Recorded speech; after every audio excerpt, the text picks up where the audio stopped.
बबलू हाथी सुबह सवेरे अकेले वन में टहलने के लिए निकला। वह अपने ही धुन में चला जा रहा था।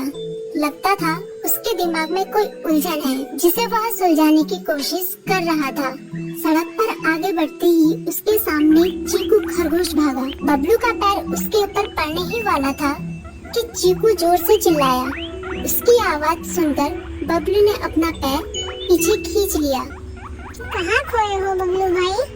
कहीं नहीं, बस कुछ ऐसे ही सोच रहा था। किस बारे में? तुम जानकर क्या करोगे? शायद मैं तुम्हारी कुछ मदद कर सकूं। तुम तो जानते हो आजकल वन में कितनी चोरियां हो रही हैं, पर चोर का कोई अता पता ही नहीं है। इस बात को लेकर वन के सारे प्राणी चिंतित थे। वे वहाँ खुद को सुरक्षित महसूस नहीं कर रहे थे। अरे चीकू भाई, हम मजबूर हैं। हम चोर को पकड़ ही नहीं पा रहे हैं। वह बहुत चालाक है और अपने काम को बड़ी कुशलता से अंजाम दे रहा है। कहीं कोई सबूत ही नहीं छोड़ रहा। हमारे राजा इस बात को लेकर बहुत चिंतित हैं। यही कारण है कि हम सब इस बारे में सोच रहे हैं। अब तुम मेरी इसमें क्या मदद कर सकते हो? मैं कुछ सोचता हूँ, हो सकता है मुझे कोई उपाय सूझ जाए। प्रयास करने में कोई हर्ज तो नहीं है। तुम ठीक कहते हो चीकू, लेकिन वन के गुप्तचर भी अभी तक इसका कोई हल नहीं निकाल सके। इतना कहकर वे चुप हो गए। बबलू की बातों ने चीकू को सोचने के लिए मजबूर कर दिया। चीकू को उदास देखकर बबलू बोला, तुम अपना मन छोटा मत करो। मुझे अच्छा लगा कि तुमने मेरी परेशानी को समझा। कभी मैं भी इस वन के लिए गुप्तचर का काम करता था।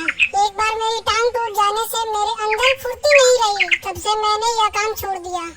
चीकू, तुम चाहो तो यह काम दोबारा कर सकते हो। वन के प्राणी ज्यादातर दिन में भोजन की तलाश करते हैं, वे रात को आराम करते हैं। तुम दिन रात दोनों में ही भोजन की तलाश में निकल सकते हो सकता है रात को तुम्हें कुछ ऐसी बातों का पता चल जाए जो हमारे काम की हो। हाँ बबलू, तुम ठीक कहते हो। मैं आज रात को वन में घूमकर इस बात का पता करने की कोशिश करता हूँ। थोड़ी देर बातें करके चीकू अपने बिल की ओर बढ़ गया और बबलू अपने रास्ते चला गया। चीकू के दिमाग में अभी तक बबलू की कई बातें घूम रही थी। उसे समझ नहीं आ रहा था वह बबलू की मदद कैसे करे। दिन भर वह उसी उधेड़-बुन में लगा रहा। शाम होते ही चीकू कुछ सोचने लगा और वह चुपचाप बिल से बाहर निकल आया। चीकू की पत्नी ने देखा तो बोली, इस समय कहाँ जा रहे हो? बाहर खतरा है। खतरा तो सुबह भी रहता है, लेकिन खतरों से डरकर हम भूखे तो नहीं मर सकते। मैं बाहर घूम कर आता हूँ। इतना कहकर चीकू रात को बिल से बाहर निकल आया। कुछ दूर जाकर उसकी नजर बंकू उल्लू पर पड़ी, जो कुछ ही दूरी पर था। वह पेड़ की डाल पर बैठा अपनी गर्दन चारों तरफ घुमा रहा था। वह तेजी से पेड़ की एक डाल से दूसरी डाल पर उड़ रहा था। बंकू की नजर उस पर नहीं पड़ी थी। कुछ सोचकर चीकू पेड़ के पीछे से बाहर निकलकर थोड़ी खुली जगह पर आ गया और वहाँ से बंकू उल्लू को देखने लगा। बंकू ने चीकू को अंधेरे में भी देख लिया, पर उसने उसमें कोई उत्सुकता नहीं दिखाई और अपनी गर्दन चारों ओर घुमाता रहा। चीकू बड़ी देर तक बंकू की हरकतों पर नजर रखे रहा। वह थोड़ी देर तक खुले मैदान में खड़ा रहा, पर बंकू ने उसे देखकर भी अनदेखा कर दिया। उसने महसूस किया कि बंकू के आसपास चमकू चमगादड़ भी मंडरा रहा था। कुछ देर वन में घूमने के बाद चीकू अपने बिल में लौट आया और सुबह होने का इंतजार करने लगा। अगली सुबह बबलू उसी रास्ते में जा रहा था। रास्ते में चीकू उसका इंतजार कर रहा था। आज बड़ी जल्दी आ गए बबलू। हाँ, आजकल मुझे चिंता की वजह से नींद नहीं आती। कोई नई खबर है क्या? यकीन से तो मैं नहीं कह सकता, पर मैं तुम्हें ऐसे प्राणी का नाम बता सकता हूँ जो शायद चोरों की मदद कर रहा है। कौन है वो? बंकू उल्लू। इतना कहकर चीकू ने रात की घटना उसे ज्यों की त्यों सुना दी। इसे सुनकर बबलू का माथा ठनका। बबलू की आंखें चौंधिया गई।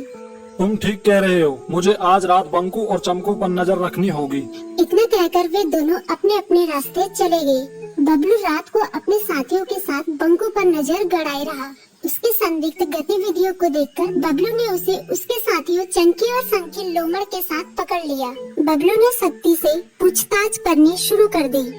तुम इस समय बंकू चमकू के साथ क्या कर रहे हो? हम चारों दोस्त हैं, इसलिए साथ बैठकर बात कर रहे हैं। चमगादड़ और उल्लू की दोस्ती तो समझ में आती है, पर लोमड़ के साथ दोस्ती कैसे हो सकती है? सख्ती से पूछने पर दोनों ने अपना जुर्म कबूल कर लिया और सभी चोरियों के बारे में बताया जो उन्होंने कुछ दिन पहले वन में की थी। बबलू ने उनके चोरी का सारा सामान भी बरामद कर लिया। बंकू और चमकू को अभी तक समझ में नहीं आ रहा था कि वो इतनी आसानी से कैसे पकड़ में आ गए।